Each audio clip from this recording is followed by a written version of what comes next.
Hey guys!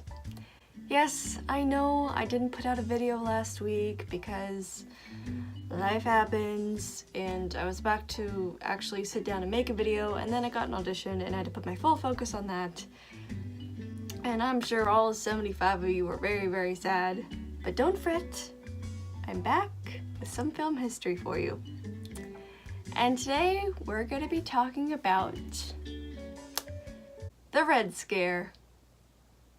In 1947, the United States enacted the Truman Doctrine, which said that they would help any country fight against the threat of communism. The Soviet Union, which was the most prominent communist country at that time, were taking over various countries, forming the Eastern Bloc. Although the United States and the Soviet Union were actually allies during World War II, neither were very happy with each other.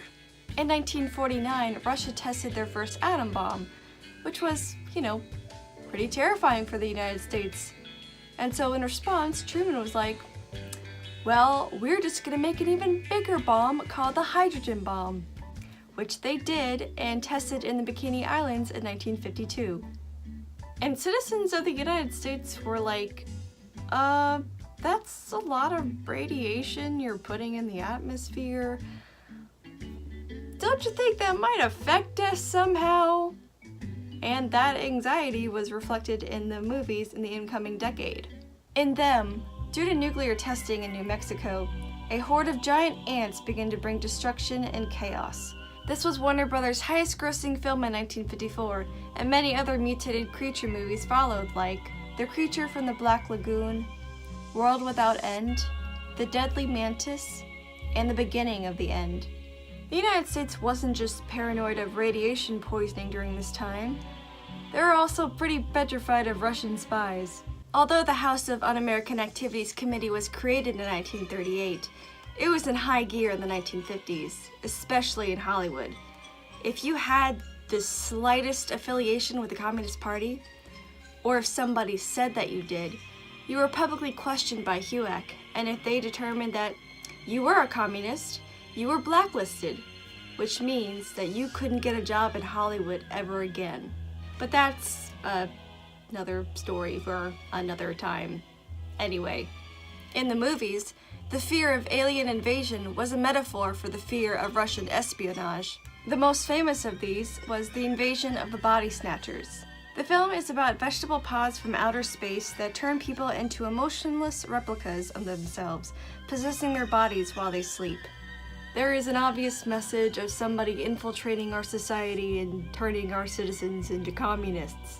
A lesser-known film that came before it, called The Invaders from Mars, had the same sort of premise where people were being controlled by a crystal planted on the back of their skull. And then we had movies where aliens were literally destroying America. But there was actually one science fiction film in 1951 that had a message about peacemaking, The Day the Earth Stood Still. So the basic plot of the movie is an alien spaceship lands in Washington, and of course everybody's freaking out.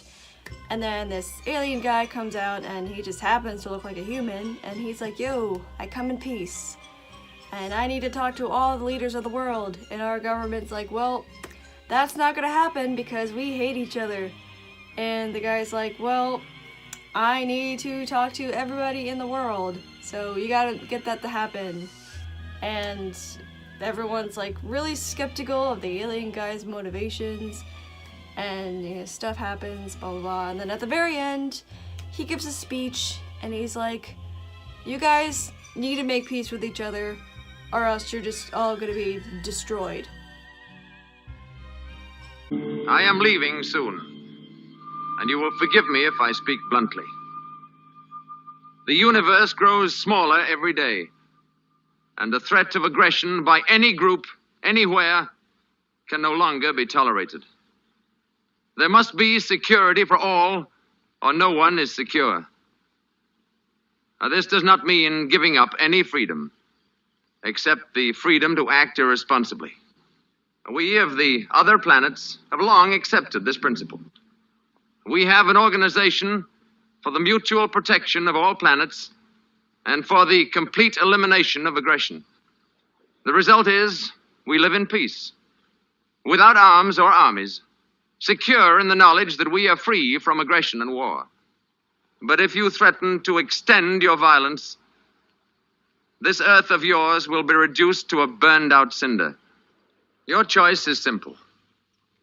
Join us and live in peace, or pursue your present course and face obliteration.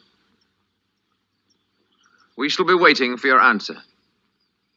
The decision rests with you. Alright guys, I hope you enjoyed this, and please tell me what you think of the video. Please comment. I'd love to hear your thoughts. And if you have a film-related topic that you want me to research, please share it. I'm always open to new ideas. And if you really enjoyed this video, please give it a thumbs up. That'd be really nice of you. And if you enjoy my content, well, why don't you subscribe? Okay. Alright guys, I will see y'all for the next one, and I promise it won't be too long. Bye.